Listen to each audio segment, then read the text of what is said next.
चले बेटा स्टार्ट करते हैं। बेसिकली टैक्स प्रैक्टिशनर यूजुअली जी कौन से वाली? अच्छा, लाइट आंखों में पड़नी है, किसी की कान में भी पड़ती, देखिए। ओके, अब ठीक है। ओके, बस ठीक है, गुजारा करें। इधर वालों की आंखों में पड़ रही है तो गुजारा कर, ठीक है। ओके, एसी तेज कर लूँ, थोड़ी ये वायरिंग भी ठीक कर लूँ। मैं टीचर हूँ, जाहिल इंसान। हाँ, ओके। आज थ्रेड्स हम पढ़ रहे थे, ठीक है। थ्रेड्स जो है, थ्रेड क्या है कि आप चार्टर्ड अकाउंटेंट हैं और आप कर रहे हैं उनका ऑडिट, ठीक है। जब ऑडिट कर रहे हैं तो फिर साथ में इसको बेसिकली समझे, ऑडिट के लिए काम आएगा।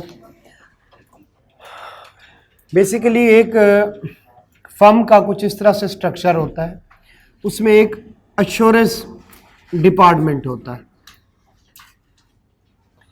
एक उसमें टैक्स डिपार्टमेंट होता है। एश्योरेंस में ऑडिट होता है, अश्योर करना, यकीन दिलाना अगले बंदे को, और एक उसमें एडवाइजरी डिपार्टमेंट होता है। फर्म में हमेशा ये तीन स्ट्रक्चर होते हैं, किसी भी फर्म में, बड़ी फर्म में। एश्योरेंस में क्या होता है, वो ऑडिट करते हैं, वो जाके रिव्यू करते हैं कि जो फाइनेंशियल स्टेटमेंट बनी हुई हैं वो ठीक है या नहीं। इसको थोड़ा सा और देखते हैं। बेसिकली जो पब्लिक लिस्टेड कंपनीज होती हैं, उनके जो शेयर होल्डर होते हैं वो कोई कहीं पे होता है, कोई मुल्क से बाहर होता है, तो उन कंपनीज को चलाते हैं डायरेक्टर्स और मैनेजमेंट, ठीक है। अब ये भी हो सकता है कि वो डायरेक्टर और मैनेजमेंट जो कंपनी के एसेट्स हों वो अपने फायदे के लिए इस्तेमाल कर रहे हैं, तो फिर शेयर होल्डर एजीएम में, एनुअल जनरल मीटिंग में, एक ऑडिटर अपॉइंट करते हैं कि ये बंदा हमारे बिहाफ पे आपकी फाइनेंशियल स्टेटमेंट्स को देखेगा, whether those gives true and fair view या नहीं। क्लियर हो गया कि जो फाइनेंशियल स्टेटमेंट में लिखा हुआ है वो ठीक है या नहीं। क्लियर है? दोबारा से, शेयर होल्डर अलग होते हैं, डायरेक्टर और मैनेजमेंट। डायरेक्टर में से भी शेयर होल्डर हो सकते हैं, लेकिन सारे के सारे शेयर होल्डर डायरेक्टर हों ये जरूरी नहीं। अब मैनेजमेंट सीएफओ हो गया, सीईओ हो गया, और जीएम हो गया, जनरल मैनेजर, ये सारे लोग कंपनी को चला रहे होते।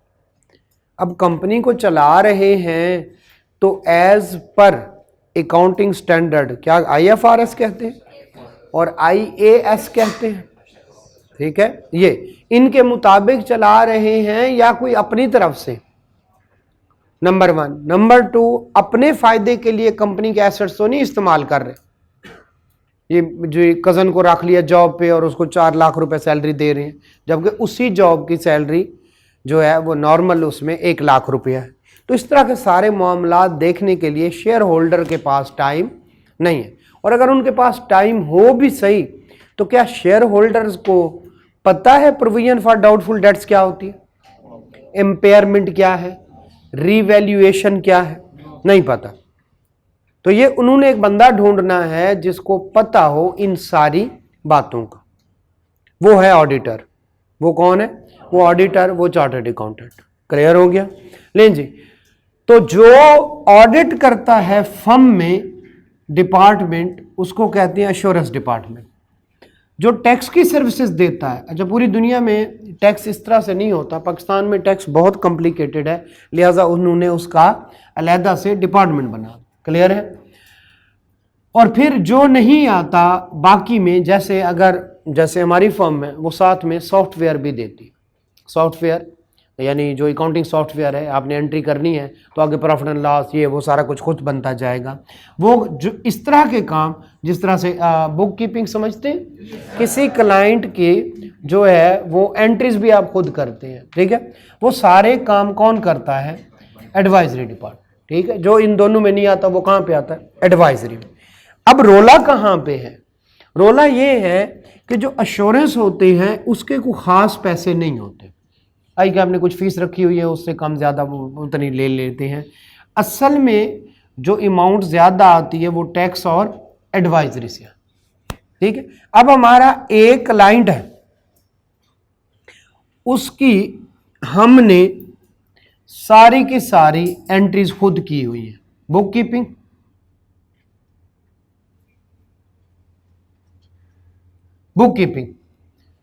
फिर जब हम ऑडिट करने जाएंगे और हम कहेंगे ये एंट्री गलत है, तो वो क्या कहेंगे?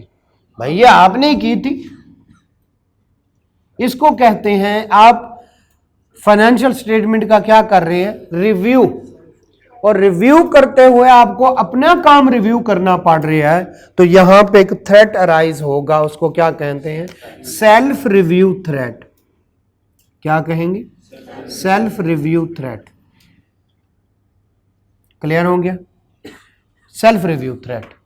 यहां तक सब ओके? कि आप जब काम को रिव्यू करने गए शेयर होल्डर के बिहाफ पे और मैनेजमेंट को कह रहे हैं भाई ये एंट्रीज गलत है, ये एसेट की यूजफुल लाइफ मेरे ख्याल में 5 साल होनी चाहिए थी, आपने 10 साल क्यों लिखी है?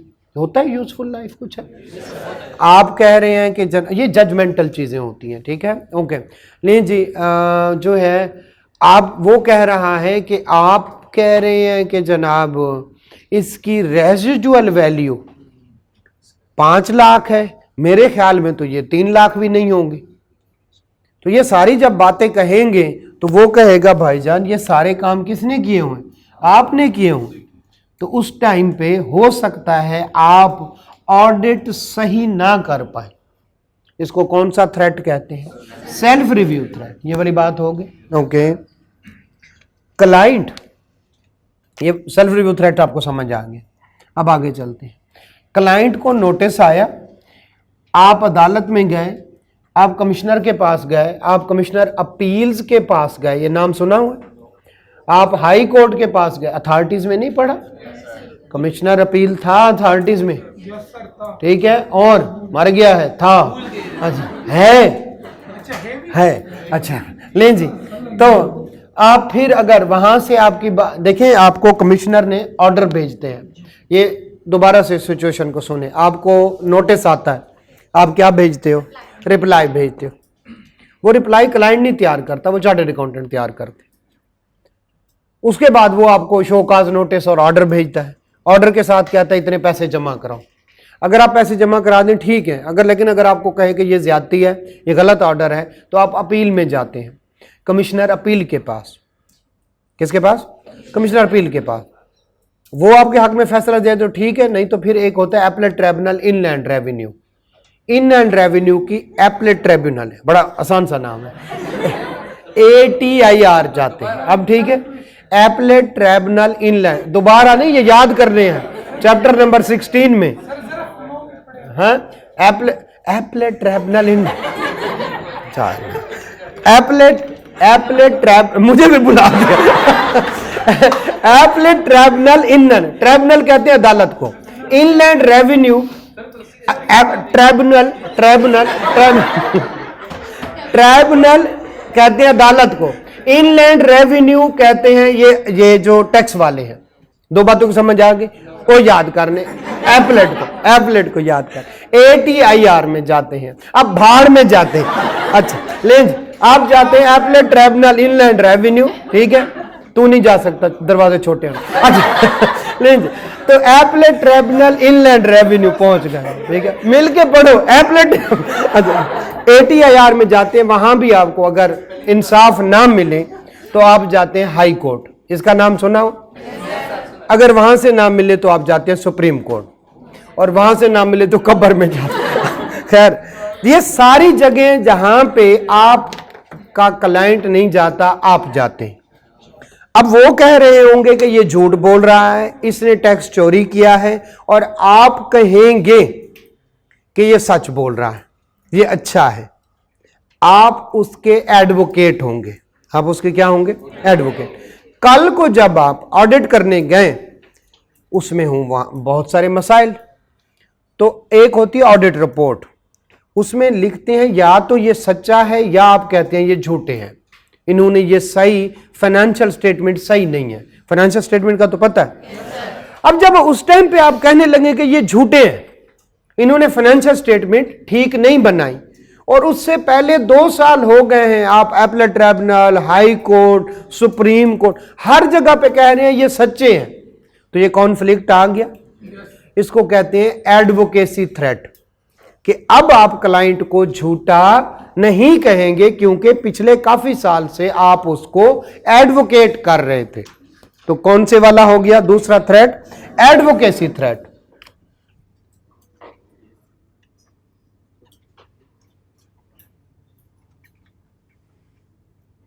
क्लियर हो गया? पहला कौन सा? Self review threat. दूसरा कौन से वाला? एडवोकेसी। एडवोकेसी थ्रेट क्या? आपने उसको एडवोकेट किया, आप उसके एडवोकेट रहे, एडवोकेसी की उसकी, और अब आप अगर उसको कहेंगे नहीं ये झूठा है, financial statement do not give true and fair view, तो फिर आप कैसे कहें? अब तो ये वाली बात आप नहीं कह सकते। तो ये 2 थ्रेट अराइज होते हैं। दोनों थ्रेट समझ आ गए? कि ऑडिट करने जाएं और खुद काम किया हुआ हो तो सेल्फ रिव्यू थ्रेट, ऑडिट करने जाएं और पहले उसको मुख्तलिफ डिस्प्यूट्स और लिटिगेशन में रिप्रेजेंट कर चुके हों, उसकी वकालत कर चुके हों, तो अब उसको आप गलत नहीं कहें। एक और इसके एग्जांपल ले, अंडर राइटिंग सुना हुआ? शेयर जब किसी कंपनी के, जब नई कोई कंपनी आती है तो उसको प्रमोट करते हैं और उसकी करते हैं अंडर राइटिंग। उसे कहते हैं तेरे शेयर ना बिके तो बैंक वाले कहते हैं हम बेच देंगे। इकोनॉमिक्स में आप पढ़ चुके हैं, इसको कहते हैं अंडर राइटिंग। बाज दफा चार्टर्ड अकाउंटेंट भी इसमें इन्वॉल्व होता है, वो कहता है आपके शेयर को मैं प्रमोट करता हूं, फिर सबसे कहता है ये लोग बड़े अच्छे हैं, जैसे मियां आमिर महमूद साहब हो गए, अब उनका ऑलरेडी दुनिया न्यूज़ है, जो है कुछ और बिजनेसेस हैं, जो है पंजाब ग्रुप ऑफ कॉलेजेस हैं, तो अब उन्होंने कोई और कंपनी बनाई है और मुझे कह रही हैं कि आप ज़रा इसके शेयर वगैरह सेल करवाने में मेरी हेल्प करें। मैं एज ए चार्टर्ड अकाउंटेंट तो सबको कहूँगा भाई इनके पास पंजाब ग्रुप है, इनके पास जो है वो ईफा है, इनके पास फलां सेंट्रल पंजाब यूनिवर्सिटी है, फातिमा जिन्ना यूनिवर्सिटी है, इनके पास फलां फलां टेक्नोलॉजीज़ वाला, तो मैं प्रमोट कर रहा हूँ। लेकिन जब मैं उस कंपनी का ऑडिट करने गया तो वहां पे बेड़ा गर्क था। अब मैं दुनिया के सामने कैसे कहूं कि जब मैं इसकी पहले इसको क्या कर चुका हूं, प्रमोट कर चुका हूं, तो अब मैं शायद मेरे दिल में मैं उनके लिए एक जो है नरम गोशा हो या अपना खौफ हो कि मैं दुनिया को कहता रहा इसके शेयर खरीद लो, शेयर खरीद लो, ये तो बड़ा अच्छा ग्रुप है। अब उसी कंपनी के मैं कैसे कहूं कि जनाब ये हालात ख़राब हैं, इसके तो बहुत सारी डिस्क्रिपेंसीज हैं, financial statement do not give true and fair view. Clear हो गया? तो ये भी एडवोकेसी थ्रेट का एक मामला आ जाता है, जब आप क्लाइंट को एडवोकेट करें या आप क्लाइंट को प्रमोट करें। ये दोनों समझ आ गए? अब आगे चलते हैं। वो कहता है क्लाइंट को टैक्स से रिलेटेड आप 3 तरह की सर्विसेज देते हैं। कितनी सर्विस देते हैं? 3 तरह की। आपका ऑडिट क्लाइंट, ठीक है, आप उसको 3 तरह की सर्विस देते हैं। एक उसकी रिटर्न फाइल करते हैं, एक क्या करते हैं? उसकी रिटर्न फाइल करते हैं। क्लियर हो गया? दूसरा, आप बुक कीपिंग सुना हुआ? बुक कीपिंग मैंने यहां पे लिखा था। बुक कीपिंग का क्या मतलब है कि आप उसे कहते हैं आप सेल करो, एंट्री मैं करूंगा, डेटा डेबिट सेल क्रेडिट। आप उसे कहते हैं आप एसेट ले आओ, उसकी यूजफुल लाइफ मैं खुद डिटरमिन करूंगा। क्लियर हो गया? उसकी यूजफुल लाइफ मैं खुद डिटरमिन करूंगा और फिर उस पर कितनी % डेप्रिसिएशन चार्ज करनी है वो भी मैं खुद करूंगा। ये सारा कुछ क्या कहलाता है? Book keeping. क्लियर है? इसमें से टैक्स की भी एंट्रीज होंगी, लाइक आपने किसी टैक्स से राइज वालों ने मुझे पेमेंट की है, उन्होंने टैक्स काट लिया। अगर वैसे तो करते तो वो क्या क्या करते, सैलरी से मुझे सैलरी दे रहे हैं, सैलरी एक्सपेंस डेबिट और बैंक या कैश क्रेडिट, ऐसी तरह से कर। अब उन्होंने टैक्स काट लिया मेरा 30,000, मुझे दे रहे हैं 2,70,000, तो क्या कहेंगे, सैलरी एक्सपेंस 3 लाख से डेबिट, मुझे कितने आए, ठीक है, जो है इसी तरह से होगा।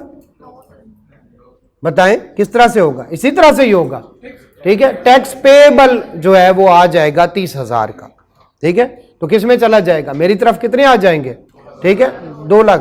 तो सैलरी एक्सपेंस कितना है, वो तो पूरा 3 लाख है, 3 लाख है। तो बैंक, सॉरी मैं कह रहा हूं मेरी तरफ आ रहे हैं, तो बैंक क्रेडिट कितने से होगा, मुझे कितने मिलेंगे, 2,70,000 और 30,000 क्या हो जाएंगे, सेल्स टैक्स पेएबल, ठीक है। ये सारी एंट्रीज टैक्स की हैं।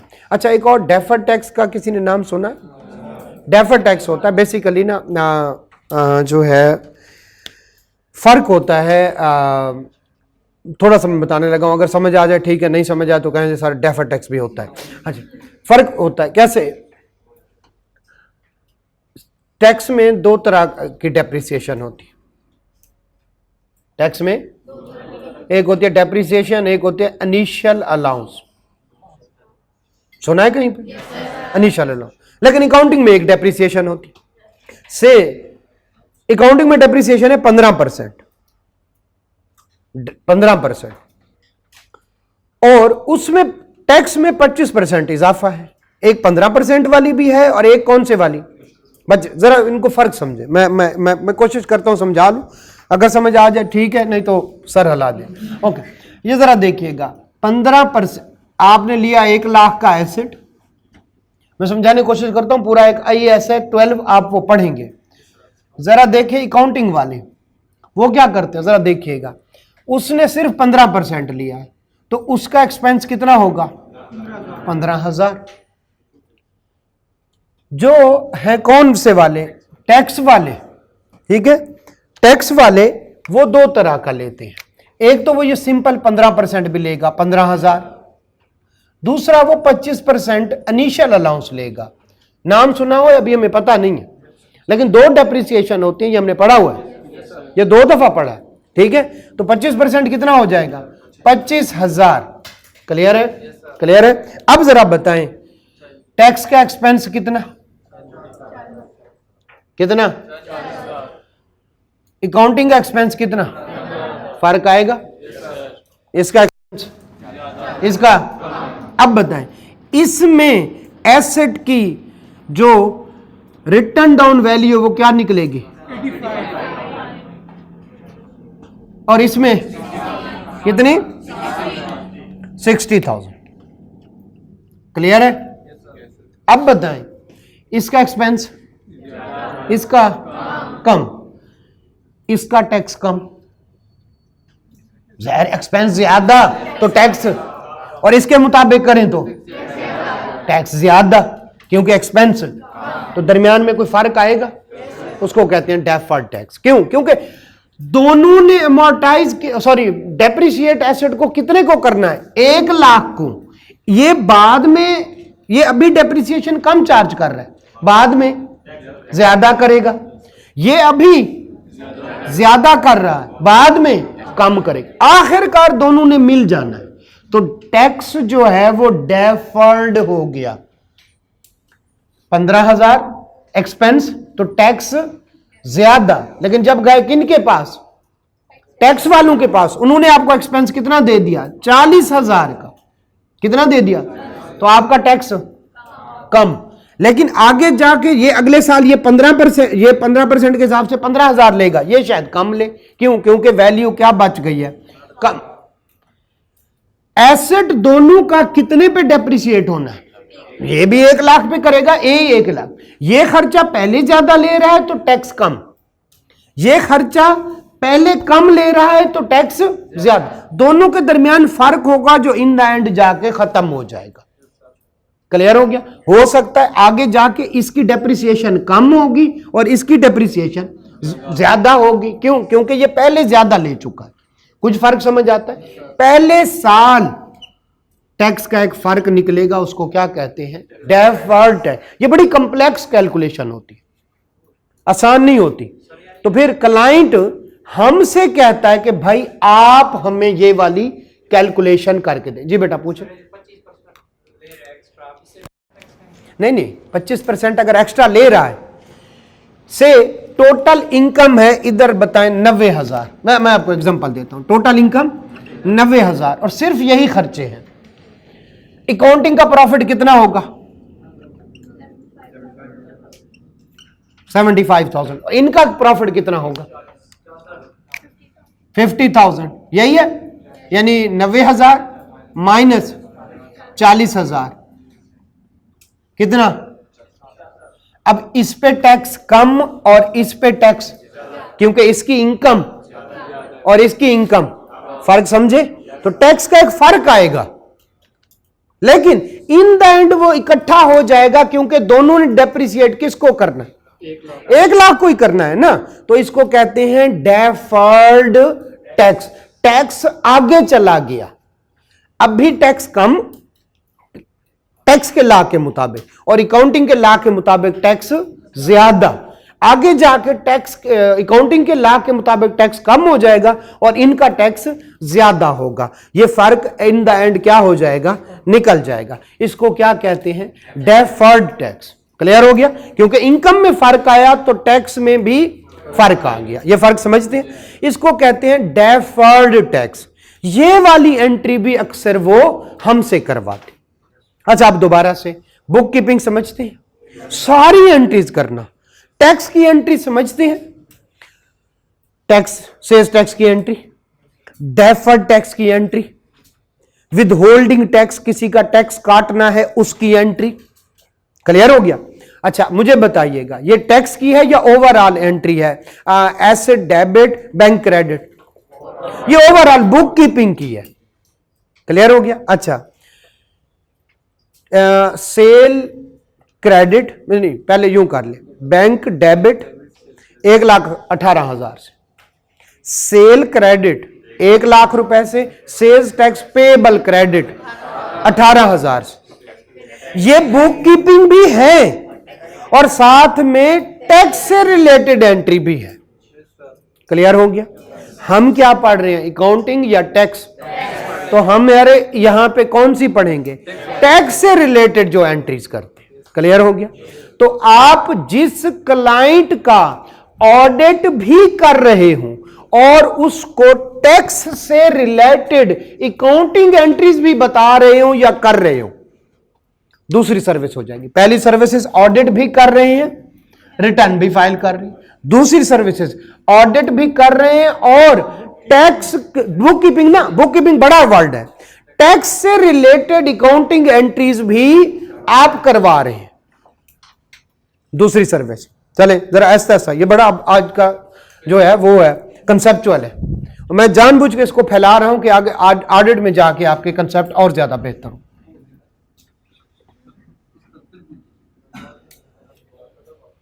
चले फिर याद दिला दूंगा, इकोनॉमिक्स वाला भी तो भूल ही गए। ले जी, नंबर 1 आप क्या कर रहे हो, ऑडिट कर रहे हो और इनकम टैक्स रिटर्न फाइल कर रहे हैं। ठीक है। दूसरा क्या है, आप ऑडिट कर रहे हो और टैक्स रिलेटेड एंट्रीज कर रहे हो, नहीं टैक्स रिलेटेड बुक कीपिंग यूं कहें। ठीक है, मैं भी वही लिखने लगा, टैक्स रिलेटेड एंट्रीज। ठीक है, टैक्स रिलेटेड एंट्रीज कर रहे हो। ठीक है।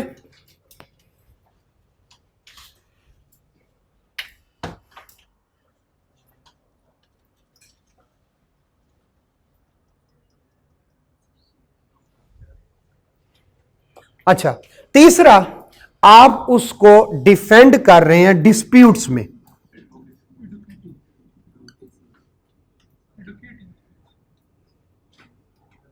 डिस्प्यूट्स में उसको क्या कर रहे हो, आप उसको डिफेंड कर रहे हो। ये 3 तरह की सर्विसेज आप देते हैं ऑडिट क्लाइंट को। नहीं लाजमी नहीं है, कोई भी दे सकते हैं, हो सकता है आप ना दे रहे, हो सकता है सिर्फ ऑडिट कर रहे हैं, ये वाले काम किसी और कर से करवा रहे हैं। और चुप, हम यहाँ भी है, वही उधर ही आने लगा। आप ऑडिट कर रहे हो, रिटर्न फाइल कर रहे हो, आप ऑडिट कर रहे हो, टैक्स रिलेटेड एंट्रीज बना के देते हैं और आगे वो करता है, यानी टैक्स की बुक कीपिंग कर रहे हो। और आप ऑडिट कर रहे हो और उसके क्या कर रहे हो, उसके आगे डिस्प्यूट पे जाके एपलेट ट्रिब्यूनल, हाई कोर्ट और कौन से सुप्रीम कोर्ट में जाके लड़ रहे हो उसके केसेस। 3 सर्विसेज। मुझे बताएं, वो कहते हैं जब आप रिटर्न फाइल कर रहे हो, डाटा किसने बनाया? क्लाइंट ने। रिटर्न देखें, रिटर्न कहीं बाद में होती है, 30 जून को जब सार खत्म हो जाता है तो फिर जाके कहां पे 30 सितंबर को या आगे जाके आप क्या फाइल करते हैं? रिटर्न फाइल करते हैं। तो ये हिस्टोरिकल डाटा होता है। क्या होता है? हिस्टोरिकल। उसको आप बस थोड़ा सा यूं चेंज करते हैं कि वो टैक्स वालों के लिए काबिल कबूल हो जाए।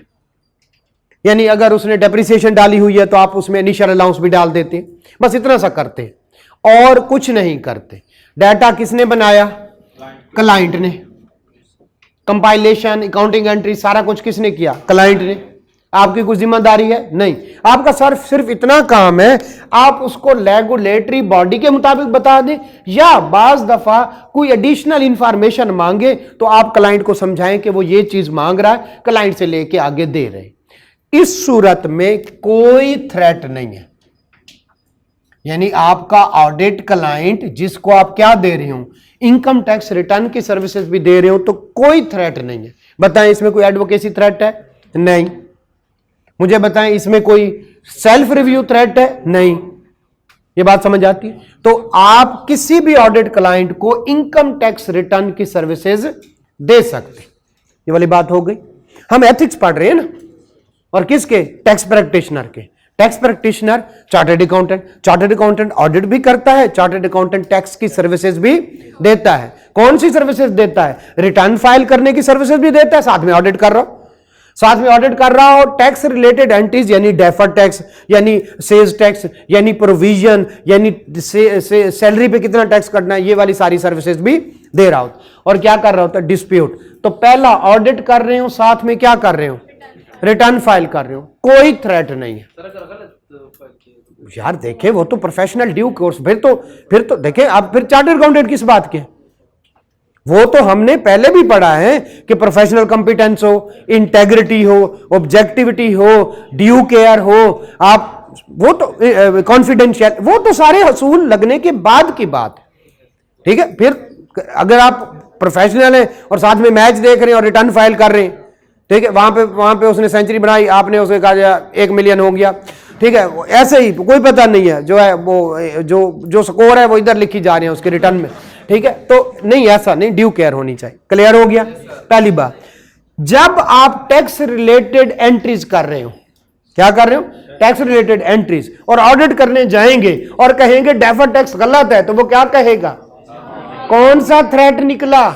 Self review threat. ठीक है, तो इसमें कौन से वाला थ्रेट है? सेल्फ रिव्यू थ्रेट है, बहुत बड़ा थ्रेट है।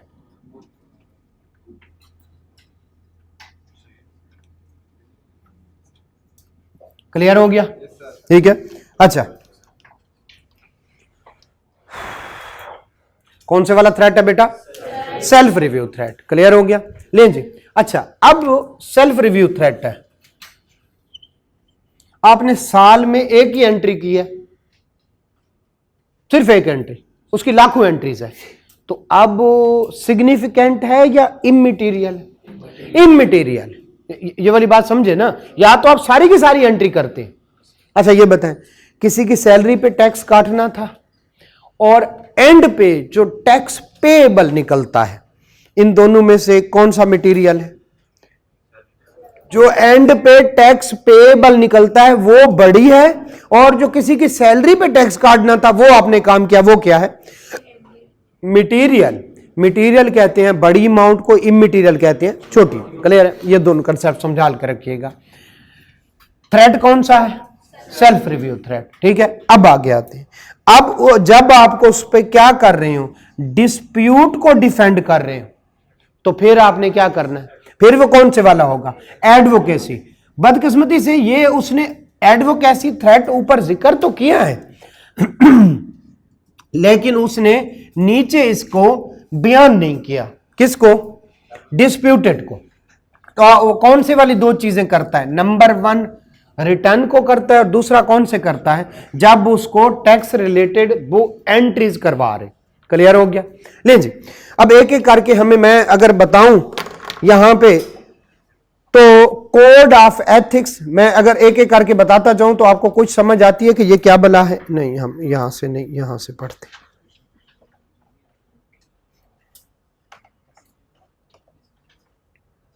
जरा आइएगा,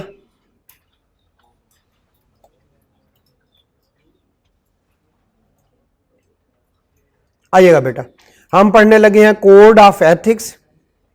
कोड ऑफ एथिक्स एप्लीकेबल किसके लिए? चार्टर्ड अकाउंटेंट के लिए। किसके लिए? चार्टर्ड अकाउंटेंट के लिए, ठीक है, सीएस के लिए। जरा आइएगा।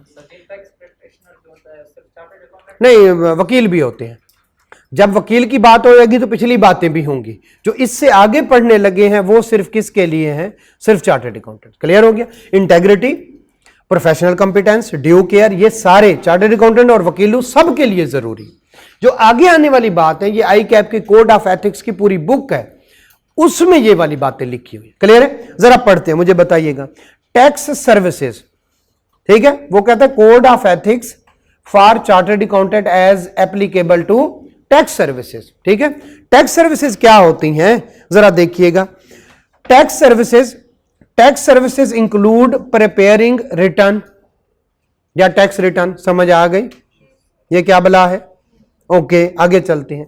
Making calculation for accounting entries, ये वाली बात समझ आ गई, ठीक है। और उसके बाद कौन से वाली? Suggesting tax planning etcetera.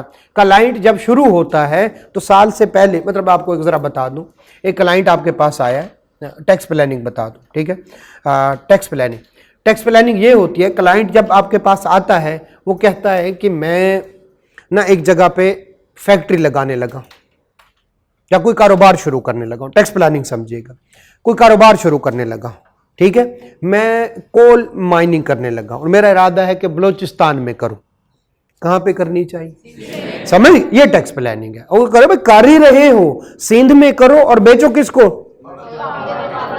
समझ गया? तो तुम्हें 100% टैक्स आपके पास है। एक बंदा कहता है मेरा सॉफ्टवेयर हाउस है और मैं काम करता हूं, उसे कहो खुदा के बंदे किस में रजिस्टर्ड हो जा। क्लियर है? किस में? पाकिस्तान सॉफ्टवेयर एक्सपोर्ट बोर्ड में रजिस्टर्ड हो जा और क्या कर, अपनी टाइमली रिटर्न फाइल करता रहे, income tax, sales tax, withholding statement, तुम्हें क्या मिलेगा? ये टैक्स प्लानिंग है। तो ये हम सर्विसेज देते हैं। नंबर 1 कौन से वाली? रिटर्न। नंबर 2 कौन से वाली? और कौन से वाली? और हम कौन सी देते हैं? उधर आखिर पे लिखिए, डिस्प्यूट में हम उसकी एडवोकेट भी करते हैं। क्लियर है? ये वाली लाइन क्लियर होगी? जरा आगे चलिएगा। Providing tax services to audit client might create self review या एडवोकेसी थ्रेट। क्लियर है?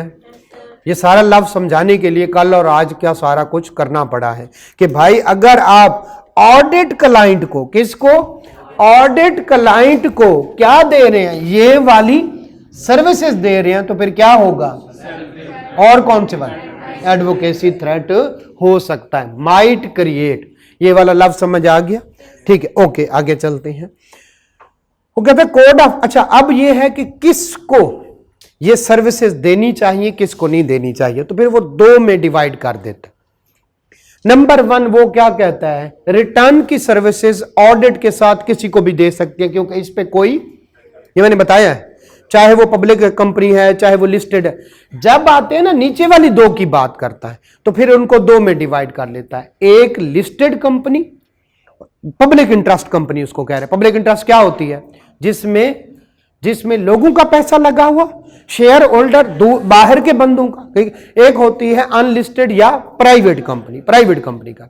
तो उन दोनों का नहीं बेटा, आपस में नहीं, उन दोनों का आपस में फर्क बताएं, क्या फर्क है प्राइवेट कंपनी और एक लिस्टेड कंपनी में, या एक पब्लिक कंपनी में और प्राइवेट कंपनी। पब्लिक कंपनी में उन बंदों का पैसा लगा होता है जो मैनेजमेंट में इन्वॉल्व नहीं होते। पहले मैंने शुरू में बताया, इसलिए शेयर होल्डर किसको भेजते हैं? ऑडिटर। भाई जाके देखो तो वहां पे चल क्या रहा है, मुझे तो ना पता है इम्पेयरमेंट का, मुझे ना पता है रिवैल्यूएशन का, ना मुझे पता है डेप्रिसिएशन का, ना मुझे पता है अमोर्टाइजेशन का। तुम खुद जाओ जाके चेक करो। अब बताएं ज्यादा थ्रेट कहां पे होगा, प्राइवेट कंपनी में या पब्लिक कंपनी? पब्लिक कंपनी में। क्यों? क्योंकि मालिक कोई और, चला कोई और रहा है। प्राइवेट कंपनी तो वही शेयर होल्डर होते हैं, वही सारा कुछ चला। क्लियर हो गया? ओके। तो पहले वो क्या कहेगा कि भाई दो थ्रेट अराइज होते हैं। कौन से वाला? सेल्फ रिव्यू और एडवोकेसी। अब ये वाले थ्रेट किस में ज्यादा होंगे? Public company. और किस में कम होंगे? Private company. क्लियर हो गया? अच्छा, अब वो इजाजत दे रहा है ऑडिट कर सकते, ऑडिट करते हैं और साथ में रिटर्न फाइल कर सकते हैं, कोई थ्रेट नहीं है, चाहे वो पब्लिक है चाहे। क्यों? क्योंकि ये होती है हिस्टोरिकल डेटा पे। और आगे अच्छा एक और बड़ी मजे की बात, आप गलत कर भी दें, क्लाइंट को फेवर दे भी दें, तो एफबीआर 6 साल तक आपको नोटिस भेज सकता है ना मसला। तो इसका मतलब है एक तो हिस्टोरिकल डाटा जिस पे आप इन्वॉल्व नहीं है, पहली बात। क्यों थ्रेट नहीं है रिटर्न में? मैं बता रहा हूं, नंबर 1 हिस्टोरिकल डाटा।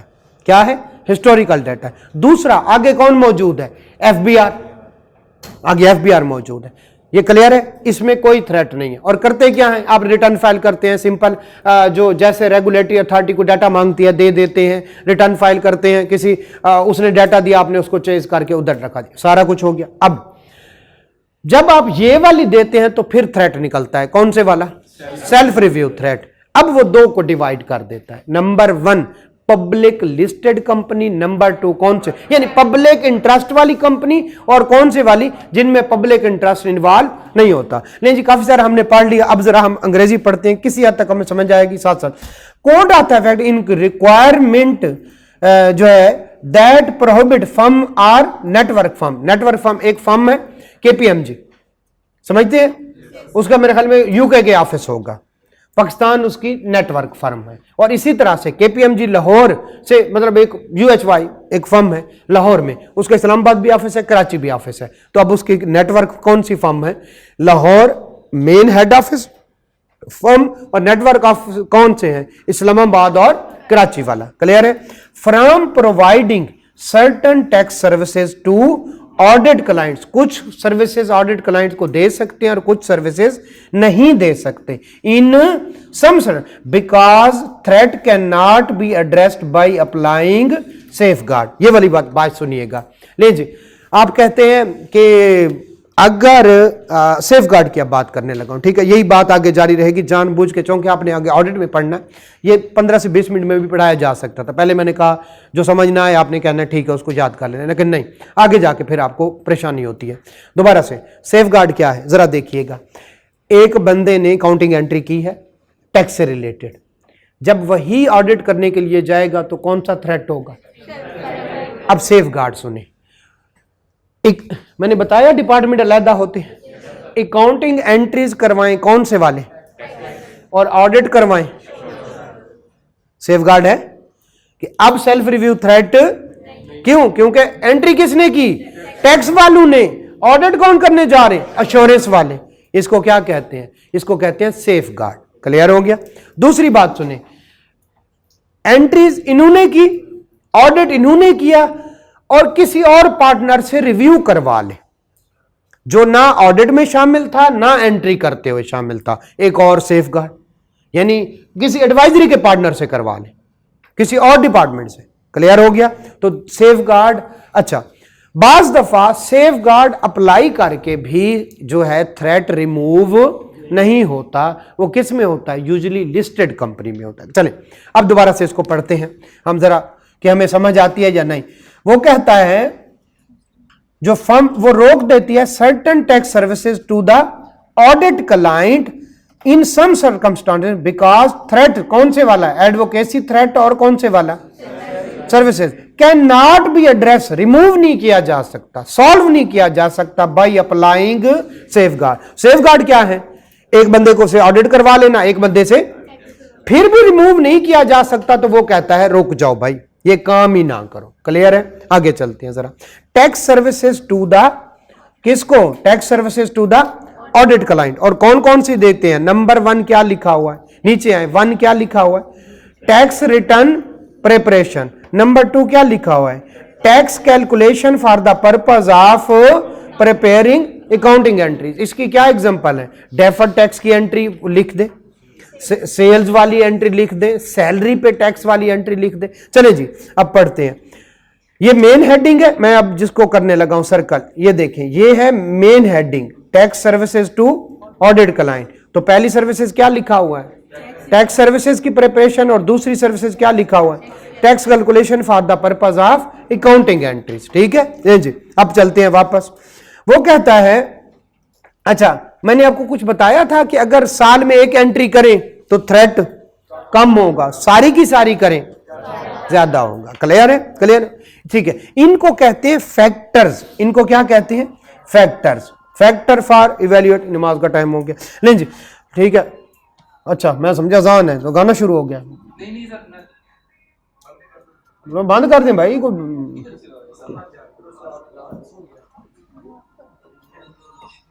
अच्छा चलो बंद कर, इधर से हजरात नहीं मस्तूरात थे।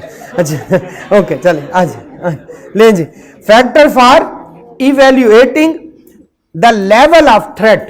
ठीक है, इसमें जरा क्रिएटिंग प्रोवाइडिंग सर्विसेज तो फैक्टर होते हैं, कुछ देखना होता है कि थ्रेट ज्यादा है या कम है। जरा देखिएगा, नंबर 1 आपको पता है 6 महीने में एक रिव्यू होता है, एक ऑडिट होता है साल में, एक रिव्यू होता है। मैं दोबारा बताता हूं, ठीक है, एक एक चीज बतानी पड़ी। नंबर 1 12 महीने बाद ऑडिटर जाता है और पूरे साल का क्या करता है, रिव्यू करता है।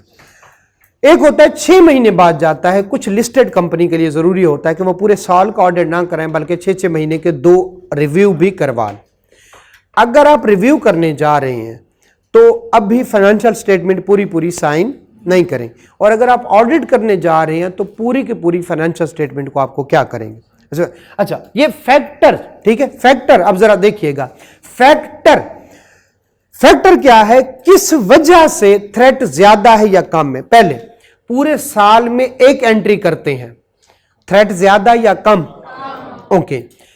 पूरे साल में सारी की सारी एंट्रीज आप करते हैं, थ्रेट ज्यादा, पहली बात होगी, ये भी एक फैक्टर है। दूसरा, अगर एफबीआर तगड़ा है, एफबीआर तगड़ा है, आपने कोई गलती की तो वो पकड़ लेगा, और एफबीआर तो थ्रेट कम, और अगर एफबीआर ढीला है 10-10 साल तक वो गलती पकड़ ही नहीं सकते तो फिर थ्रेट, आप गलती कर भी देंगे कोई नहीं पकड़। ओके अच्छा सर, मुझे आखिरी बात बताएं, हम खत्म करते हैं। एफटीआर में एक्सपेंसेस वगैरह अलाउड नहीं है, सिंपल जितना आता है ग्रास पे 15%। अगर किसी की इनकम ही सारी एफटीआर में है, पहली बात, और दूसरी किसी की इनकम है नॉर्मल टैक्स रिजीम में, किस में थ्रेट ज्यादा होगा, नॉर्मल, क्योंकि कॉम्प्लिकेशन ज्यादा है, और एफटीआर में। क्लियर हो गया। तो हमने सिर्फ फैक्टर पढ़े, मैंने अंग्रेजी नहीं पढ़ाई, सिर्फ इतना पढ़ाया है, फैक्टर कब ज्यादा होगा, जब सारा काम आप करें। फैक्टर कम होगा जब एक आध काम जो ले जी। फैक्टर कब ज्यादा, जो है थ्रेट कब ज्यादा होगा, फैक्टर पढ़ने लगे जब आगे एफबीआर तगड़ा हो तो क्या है, थ्रेट कम, और एफबीआर अगर आगे ढीला है तो थ्रेट ज्यादा। क्लियर है। और आखिरी बात, टैक्स रिजीम कौन सा है, अगर नॉर्मल टैक्स रिजीम है थ्रेट ज्यादा, और अगर एफटीआर है थ्रेट। कल यहीं से कर